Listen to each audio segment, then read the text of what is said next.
Seorang teman pernah bertanya, apa tujuan hidupmu sebenarnya? Waktu itu, aku masih sangat muda dan belum berpengalaman. Tapi bukan berarti hidup tanpa tujuan. Aku memiliki tujuan. Namun, tujuan itu bukan suatu hal yang jelas dan barangkali aku pun teralihkan oleh beberapa hal. Alhasil, semuanya hancur berantakan. Dan dalam sekejap, tujuan hidupku sirna. Sempat terpikir untuk menyerah dan melupakan segalanya. Sampai pada satu titik, aku pun tersadar.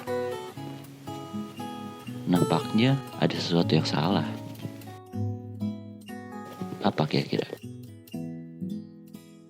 Tujuan sangat erat kaitannya dengan perjalanan, bukan?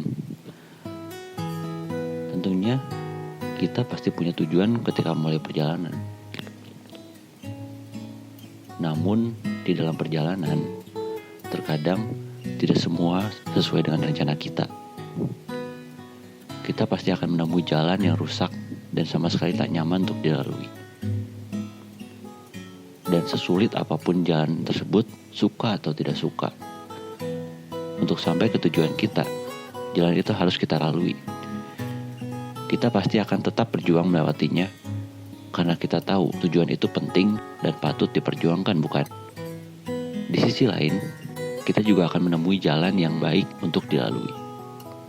Dipenuhi pemandangan yang indah barangkali.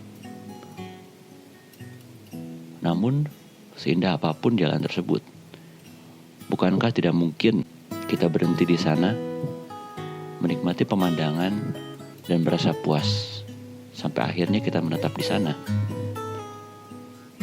Tentunya kita akan melanjutkan lagi perjalanan kita jika kita sadar dan tahu bahwa tujuan kita jauh lebih indah dari pemandangan tepi jalan tersebut, bukan? Jika dianalogikan dalam analogi tersebut, perjalanan merupakan keseharian kita. Jalan rusak merupakan rintangan-rintangan kita sehari-hari. Jalan yang indah untuk dilalui merupakan pencapaian-pencapaian hidup kita. Dan tujuan, tentunya tujuan akhir kita. Dalam kehidupan ini, dikala menghadapi tantangan yang menyulitkan, seperti masa sekarang ini contohnya, di mana pandemi COVID-19 kian melanda dan ekonomi anjlok, bahkan bisnis pun berjalan tidak lancar. Akankah semua itu membuat kita berhenti mencapai tujuan kita? Dan ketika kita berhasil mencapai suatu pencapaian yang besar, akankah kita berpuas diri dan berhenti sampai di sana? Tentunya tidak, kan? Tentunya kita akan terus berjuang. Karena kita tahu perjuangan untuk mencapai tujuan kita itu layak diperjuangkan.